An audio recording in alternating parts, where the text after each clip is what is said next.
Welcome to welcome dear students. चलिए बेटा, आज हम स्टार्ट करते हैं पार्ट 2 कॉस्टिंग बिट क्वेश्चंस। चलिए बेटा, क्वेश्चन नंबर 41 नंबर क्वेश्चन आपको क्या बोलता है? Which of the following is considered as accounting record? इनमें से कौन सा एक अकाउंटिंग रिकॉर्ड? बेटा बिन कार्ड अकाउंटिंग रिकॉर्ड नहीं होता, क्वांटिटी के लिए होता है। Bill of material accounting record नहीं होता। स्टोर्स लेजर को कॉस्टिंग में अकाउंटिंग रिकॉर्ड कहा जाता है, जहां पे अकाउंट्स मेंटेन किए जाते हैं। बिल ऑफ मटेरियल तो एक वाउचर की तरह काम आता है। Answer is C, stores ledger. Question number 42 number question क्या बोलते हैं? Time and motion study. Time and motion study कौन सा डिपार्टमेंट करता है? टाइम कीपिंग डिपार्टमेंट नहीं। पर्सनल डिपार्टमेंट, ये तो एचआर का काम करता है। पेरोल डिपार्टमेंट नहीं साहब, engineering department. Time and motion study ये हमारे जो चैप्टर में क्वेश्चंस थे, चैप्टर वाइज एमसीक्यूज में, वहां भी हमने किया था। Answer is D. Most of questions वही है बेटा जो हमने चैप्टर वाइज एमसीक्यू में भी किए हैं। अगर किसी बच्चे ने चैप्टर वाइज एमसीक्यू के जो वीडियोस मैंने बना रखे हैं वो सारे वीडियोस अच्छे से किए होंगे तो उनको यहाँ पे कोई भी दिक्कत नहीं आएगी। तो चैप्टर वाइज एमसीक्यूज के जो वीडियो बने हुए हैं प्लेलिस्ट में जाएं और उनको अच्छे से पढ़ लें। Time keeping refers to time spent by worker on their job. Time spent by workers in their. Time keeping का काम क्या है? टाइम कीपिंग कौन से टाइम को रिकॉर्ड करता है? वर्कर ने जो टाइम फैक्ट्री में स्पेंड किया है, that is time keeping department. Question number 44, royalty paid on sale. Sale पे रॉयल्टी दी है 89,000 और ये कह रहे हैं सॉफ्टवेयर डेवलपमेंट चार्जेस 22,000। दोनों ही कौन से एक्सपेंस है बेटा? डायरेक्ट एक्सपेंस है। तो टोटल डायरेक्ट एक्सपेंस कितना हो गया? 1,11,000। Answer is B. Question number 45, direct expense that does not meet the test of materiality can be treated part of overhead. तो बोले वो जो डायरेक्ट एक्सपेंस जो मेटेरियलिटी टेस्ट को क्लियर नहीं करते, मतलब डायरेक्टली पता नहीं लगता कि इस प्रोडक्ट के लिए मेटेरियल आइटम था क्या, वो treated part of overhead, overhead का पार्ट ट्रीट किया जाता है। 45 का आंसर हो जाएगा बेटा A answer. Question number 46, when amount of under and over absorption is significant, मतलब अंडर एंड ओवर एब्जॉर्प्शन का अमाउंट इंपॉर्टेंट हो तो क्या करेंगे? पीएनएल में ट्रांसफर कर देंगे? नहीं, वो कहता है बेटा दोबारा से एब्जॉर्ब कर दो। अब दोबारा से एब्जॉर्ब करने के लिए कौन सी रेट निकालनी पड़ेगी? यूज ऑफ सप्लीमेंट्री रेट निकाल के दोबारा एब्जॉर्ब कर दो। आंसर हो जाएगा बी। क्वेश्चन नंबर 47, देखो ये क्वेश्चन दोबारा आ गया। Charging to a cost centre those overhead that result solely for the existence of the cost centre. तो बेटा कोई ऐसी कॉस्ट सेंटर पे कोई ऐसी कॉस्ट चार्ज करना जो स्पेसिफिकली उसी से रिलेटेड थी। तो बोले हमने बांटी थोड़ी ना है, एब्जॉर्ब भी नहीं की, ये कहलाता है allocation. Answer is A. Question number 48, ये कहता है बेटा CAS 21 कॉस्ट अकाउंटिंग स्टैंडर्ड 21। तो CAS 21 किसके लिए होता है बेटा? मैंने आप लोगों से एक वीडियो शेयर कर रखा है, VS क्लासेस के यूट्यूब चैनल पे आपको एक वीडियो मिल जाएगा, cost accounting standard by Suresh Podar. उसमें आपको मिलेगा कि साहब CAS के नाम याद करने हैं। तो CAS 21 कौन सा है? क्वालिटी कंट्रोल का स्टैंडर्ड। CAS 21 है फॉर द क्वालिटी कंट्रोल। तो कैपेसिटी डिटरमिनेशन नहीं, जॉइंट कॉस्ट नहीं, डायरेक्ट एक्सपेंस नहीं। Answer is none of these. 48 का आंसर हो जाएगा none of these. Question number 49, accounting standard deals with determination of average and equalised transportation cost, CAS 5। Answer D. बेटा average and equalised transportation cost का CAS कौन सा होता है? CAS होता है CAS 5। Question number 50, standard deal with the principle and method of determining depreciation and amortisation cost. Depreciation and amortisation cost का CAS होता है बेटा CAS 16। Answer D. 50 का आंसर हो जाएगा डी। बेटा मैंने एक CAS के लिए चैप्टर वाइज MCQ का वीडियो बना रखा था, उसमें भी ये सारे क्वेश्चन हमने कर रखे हैं। मैं मानता हूं कि आपने वो वीडियो भी देख लिया होगा। Question number 51, integral accounts eliminate the necessity of operating. Integrated account में आपको कौन सा अकाउंट नहीं बनाना पड़ता? हमें CLC अकाउंट या फिर मैंने आपको बनाया है general ledger adjustment. Cost ledger control या जनरल लेजर एडजस्टमेंट नहीं बनाना पड़ता, क्योंकि ये तब बनाते हैं जब हम नॉन इंटीग्रेटेड अकाउंट रखते हैं और कोई फाइनेंस का अकाउंट आ जाता है। तो 51 का आंसर होगा A, cost ledger control account. Question number 52, ये कहता है साहब 1000 यूनिट बनाई है और वो 60% कंप्लीट है, तो फिर वो कितनी कंप्लीटेड यूनिट्स के बराबर है? वो 600 यूनिट्स के बराबर है। Answer is C.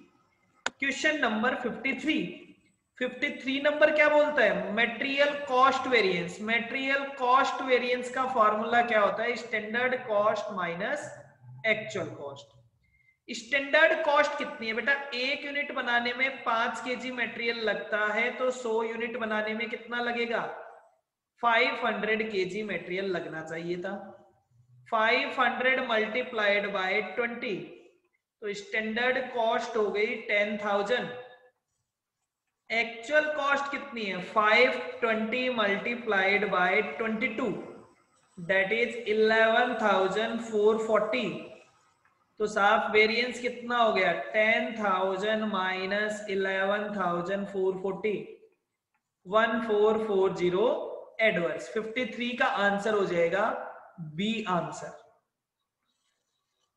Question number 54, standard cost of material for a given quantity of output is ₹15,000 while the actual cost, तो material cost variance standard cost minus actual cost 15,000 minus 16,200। कल भी किया था बेटा ये क्वेश्चन। 1200 एडवर्स। आंसर हो जाएगा 1200 adverse. Question number 55, the basic difference between fixed budget or flexible budget, as that fixed budget is concerned with single level while flexible budget is prepared for different level of activity। 55 का answer हो जाएगा बेटा A. Question number 56, budgeted batch costing is suitable for batch costing sugar industry. बेटा मैंने example दिए है, sugar industry joint cost का example है। सुगर बनता है, जैगरी बनता है, मोलासेस बनता है, ठीक है साहब। केमिकल इंडस्ट्री ये एक प्रोसेस कॉस्टिंग या फिर जॉइंट कॉस्ट का एग्जांपल है। ऑयल इंडस्ट्री जॉइंट कॉस्ट का एग्जांपल है। Pharmaceutical batch costing. बेटा सारी दवाइयां सेम नेचर की, एक जैसी दवाई बन रही है मान लो, तो उसको बैच में बनाया जाता है। 56 का आंसर हो जाएगा C. Question number 57, cost unit of hotel industry. Hotel industry में टन में होती है? नहीं। स्टूडेंट में होती है? नहीं। किलोवाट आवर में नहीं, पेशेंट डे में होती है बेटा। 57 का आंसर होगा डी। 56 का आंसर था सी, 57 का आंसर है D. Question number 58, cost unit of automobile industry, cubic metre पानी के लिए होता है, bed night, number of call, number of vehicle, vehicle मतलब automobile industry, answer is D. Question number 59 दोबारा आ गया बेटा ये question, depreciation is a example of, depreciation किसका एग्जांपल है बेटा, एक फिक्स्ड कॉस्ट का एग्जांपल है, पार्ट 1 में भी था ये question. Question number 60, the most important, word क्या लिखा है, इंपॉर्टेंट नहीं लिखा, most important element of cost. बेटा जब तक मटेरियल नहीं लगाओगे तब तक लेबर भी नहीं लगेगा, ओवरहेड भी नहीं लगेगा। 60 का आंसर हो जाएगा बेटा A answer, material is most important element. Question number 61, direct material क्या है, क्या एडमिनिस्ट्रेशन कॉस्ट है, क्या सेलिंग एंड डिस्ट्रीब्यूशन है, ऑल ऑफ दीज है या नन ऑफ दीज है, बोले ये कुछ नहीं है बेटा, नन ऑफ दीज है। डायरेक्ट मटेरियल तो डायरेक्ट कॉस्ट या प्राइम कॉस्ट का पार्ट होता है। क्वेश्चन नंबर 62 पार्ट 1 में भी था, दोबारा रिपीट हो रहा है, continuous stock taking is a part of ABC analysis, नहीं मैंने कहा था बेटा ये 80% 20% वाले क्राइटेरिया पे चलता है, रेगुलर नहीं चलता। एनुअल स्टॉक टेकिंग नहीं, परपीचुअल, परपीचुअल का मतलब होता है कंटिन्यूस, हमेशा चलेगा, answer is C. Question number 63, पहला क्वेश्चन भी यही था हमारा और ये क्वेश्चन भी यही है साहब कि which of the following is considered as accounting record, तो बेटा स्टोर्स लेजर को अकाउंटिंग रिकॉर्ड माना जाता है। Question number 64, in which of the following incentive plan of payment wages on time basis are not guaranteed, बेटा Halsey में जितना time काम किया पैसा मिलेगा, रोहन में जितना टाइम काम किया, गेंटास में, टेलर, टेलर पीस रेट से चलता है बेटा, टाइम के हिसाब से गारंटी टेलर नहीं देता, और वो तो ये भी कहता है कि अगर काम पूरा नहीं किया तो 80% ही पैसा मिलेगा, मतलब पेनल्टी भी लगा दी जाएगी। तो टेलर में टाइम के हिसाब से पैसा फिक्स नहीं होता है, answer is C. Question number 65, under the high wage plan, जब हाई वेज प्लान होता है तो वर्कर को पेमेंट किया जाता है a time rate higher than the usual rate, बिल्कुल हाई रेट, गेंट हाई टास्क, हाई रेट से पेमेंट किया जाता है, जो टाइम रेट होता है वो हायर होता है यूजुअल रेट से, answer is A. Question number 66, when over time is required for meeting urgent order, urgent order की वजह से, तो बेटा ओवर टाइम पैसा लगाया तो वो तो एक्स्ट्रा पैसा ही लगाए, तो जो एक्स्ट्रा पैसा लगता है वो एक्स्ट्रा पैसा क्या कहलाता है, ओवर टाइम प्रीमियम। अब ओवर टाइम प्रीमियम कौन सा नुकसान है, एबनॉर्मल लॉस है, कहां चार्ज किया जाएगा, P&L में चार्ज किया जाएगा। अगर ये अर्जेंट ऑर्डर के लिए नहीं होता तो एबनॉर्मल लॉस होता, if not for urgent order, but order से रिलेटेड है, स्पेसिफिकली अभी ऑर्डर है, तो बेटा ये कौन सी कॉस्ट का पार्ट होगा फिर हमारे लिए, क्योंकि लगना ही था। अगर आप अर्जेंट में किसी का ऑर्डर तैयार कराओगे तो ओवर टाइम प्रीमियम लगेगा, ज्यादा पैसा देना पड़ेगा, और वो पैसा आपकी कौन सी कॉस्ट है, इनडायरेक्ट कॉस्ट, लॉस नहीं है कॉस्ट है, तो कौन सी कॉस्ट हो जाएगी बेटा, ओवरहेड कॉस्ट। क्वेश्चन नंबर 67 क्या बोलता है कि वेजेस सीट कौन बनाता है, टाइम कीपिंग डिपार्टमेंट नहीं बेटा, सैलरी देने वाला डिपार्टमेंट, और सैलरी देने वाला डिपार्टमेंट कौन सा होता है, पेरोल डिपार्टमेंट, सैलरी देने वाला डिपार्टमेंट होता है। Question number 68, labour turnover is measured by, तो बेटा लेबर टर्नओवर के 4 मेथड थे, एक तो एडिशन, एक सेपरेशन, एक रिप्लेसमेंट और एक फ्लक्स। सब में डिवाइड में क्या आता है, एवरेज नंबर ऑफ लेबर, तो ये कहता है कि इसको डिवाइड कर दो नंबर ऑफ लेबर बिगिनिंग और एट द एंड, नहीं, नंबर ऑफ बिगिनिंग नहीं, ऑल ऑफ दीज नहीं, नंबर ऑफ वर्कर रिप्लेस्ड, तो रिप्लेस वाला फॉर्मूला हो गया replace divided by average number of worker, answer is ए। 68 का आंसर हो जाएगा ए। क्वेश्चन नंबर 69 दोबारा आ गया, पार्ट 1 में भी था। ओवर टाइम क्या होता है? Over time is actual hours being more than normal hours, जब नॉर्मल से ज्यादा टाइम काम करते हैं। ज्यादा डिस्कस नहीं कर रहे, पहले भी हम कर चुके हैं। 69 का आंसर हो गया A. Question number 70, direct expense shall include imputed cost और सेल नॉट इंक्लूड? तो बोले इंप्यूटेड कॉस्ट डायरेक्ट एक्सपेंस नहीं होती है, shall not imputed include imputed cost. 70 का आंसर हो गया B. 71, example of direct expense, rent direct expense है क्या? नहीं, इनडायरेक्ट एक्सपेंस है, पी&एल में आता है।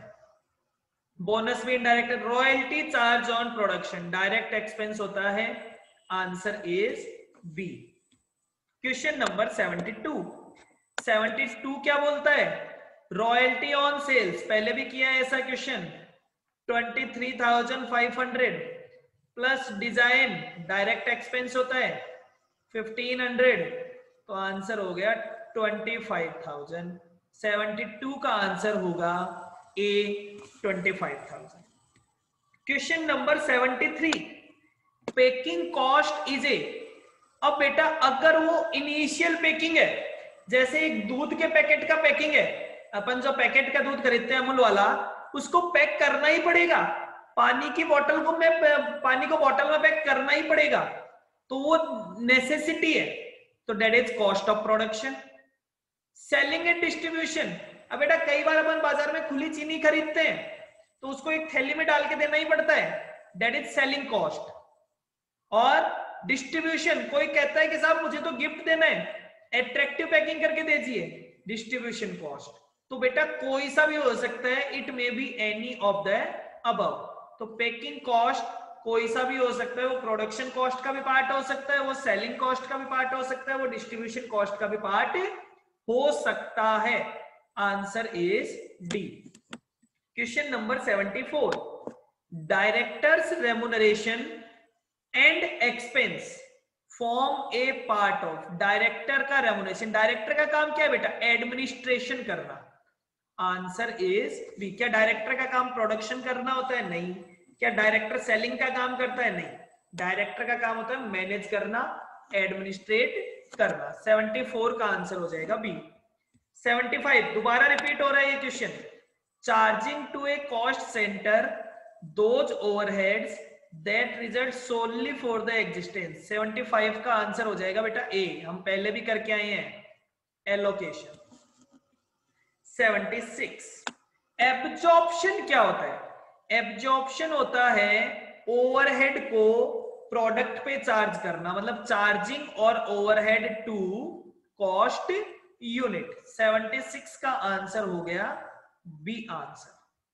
Question number 77, which of the method of absorption of factory overhead do you suggest in a concern which produce only one uniform type? बेटा सारे product same है, तो आप फैक्ट्री ओवरहेड को कैसे चार्ज करोगे? सबसे अच्छा ऑप्शन कौन सा है? डायरेक्ट वेजेस के रेशियो में, लेबर रेट के रेशियो में, मशीनरी या rate per unit of output. जितनी यूनिट बनाई है एक्चुअल आउटपुट की, उस यूनिट के रेशियो में कर देंगे। 77 का आंसर होगा D. Question number 78, same question repeated है।